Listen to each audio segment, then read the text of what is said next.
Assalamualaikum warahmatullahi wabarakatuh. Bapak Ibu yang saya hormati, Alhamdulillah kita berjumpa kembali dalam kajian subuh Yayasan Pendidikan As-Salam Jalan Merpati nomor 4 Sampang Madura. Hari ini Sabtu 1 November 2025.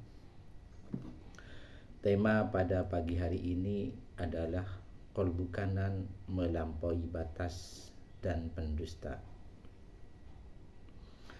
Bapak Ibu yang saya hormati, seperti kita ketahui bahwa qalbu kanan itu ketergantungannya kepada Tuhan selain Allah, sehingga akibat dari hal tersebut maka di dalam qalbu kanan itu terkandung sifat-sifat negatif di dalamnya. Dengan demikian, perilaku atau kinerja daripada qalbu kanan sangat buruk dan banyak menimbulkan kerusakan di muka bumi. Perilaku yang dimaksud selanjutnya adalah bahwa qalbu kanan itu melampaui batas dan pendusta.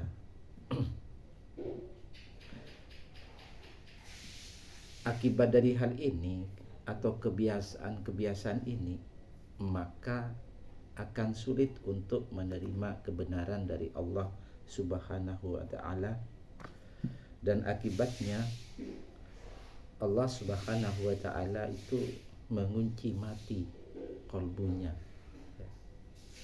atau qalbu kirinya, jiwanya, hati nuraninya, sehingga orang ini akan sulit menerima kebenaran dari Allah. Bapak Ibu yang saya hormati, mari kita kaji di dalam Al-Qur'an surat Yunus atau surat 10 ayat 74. Allah berfirman, A'udzu billahi minasyaitonir rajim. Bismillahirrahmanirrahim. Fama kanu liyu'minuna bima kadzabu bihi min qablu. Tetapi mereka tidak hendak beriman karena mereka dahulu telah biasa mendustakannya. Artinya sebelum rasul-rasul diutus kepada mereka. Jadi kebiasaan seperti ini terjadi pada kita saat ini, di mana kita itu sebetulnya punya pondasi, punya pedoman, yaitu Al-Quran, tetapi ada orang yang betul-betul mendalami Al-Quran dan mengkajinya, tetapi ada juga orang yang sifatnya menolak kebenaran Al-Quran. Kadzalika nadba'u ala qulubil muqtadin. Demikianlah kami mengunci mati atau menutup rapat-rapat qalbu orang yang melampaui batas. Artinya apa? Bahwa qalbu mereka, hati nurani mereka tidak mau menerima iman,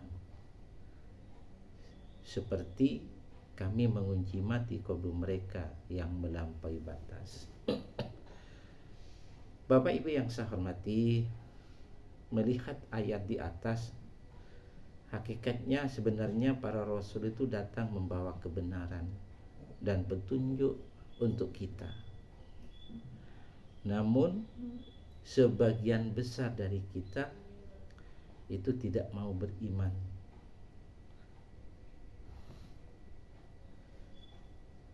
Apa sebabnya? Mereka menolak karena kebiasaan mendustakan kebenaran yang sudah mendarah daging.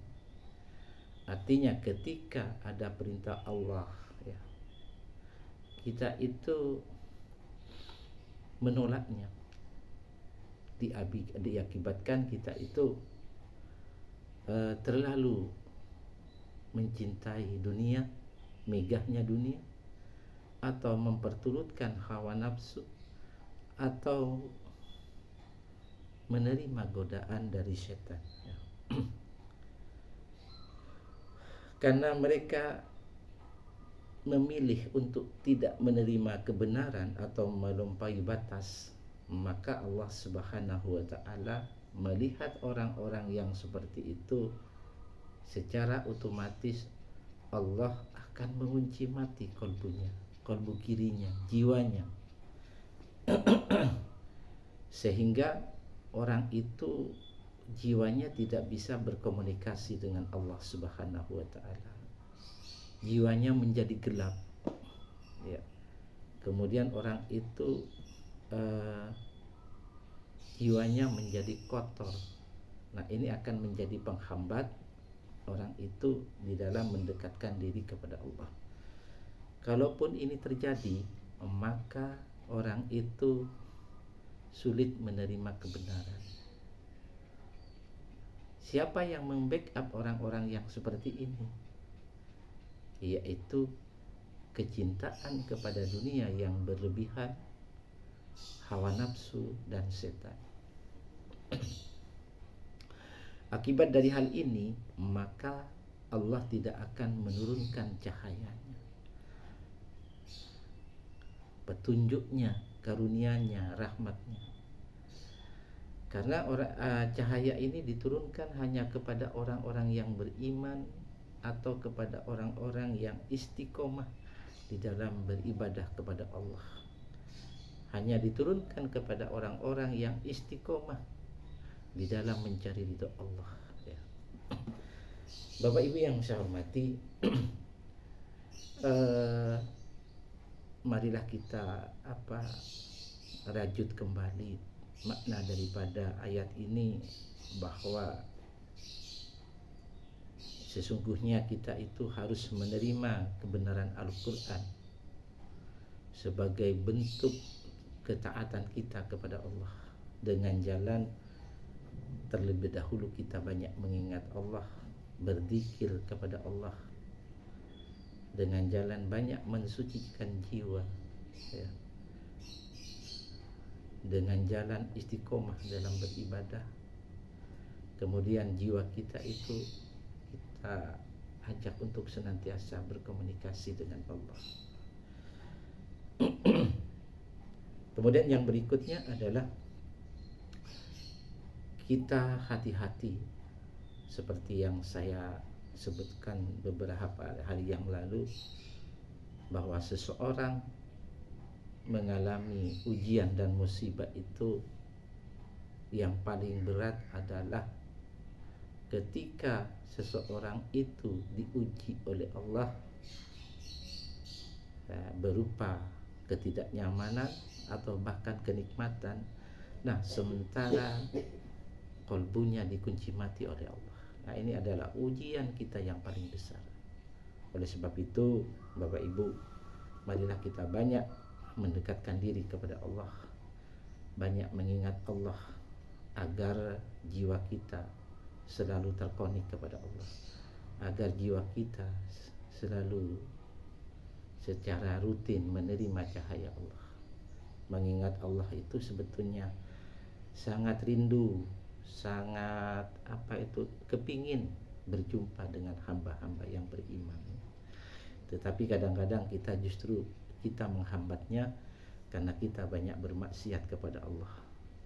Bapak Ibu yang saya hormati, marilah kita ayat ini kita jadikan renungan bersama, agar kita lebih dalam lagi di dalam mengkaji Al-Quran, ada lebih dalam lagi kita itu meningkatkan ibadah kita kepada Allah, menjaga kesucian kita, dan yang tidak kalah pentingnya bagaimana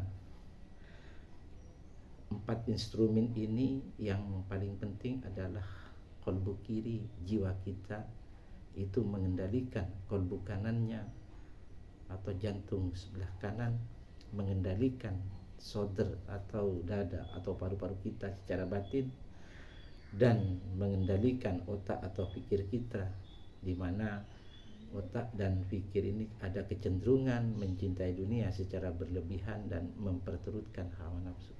Mudah-mudahan ini menjadi renungan bersama. Terima kasih. Wassalamualaikum warahmatullahi wabarakatuh.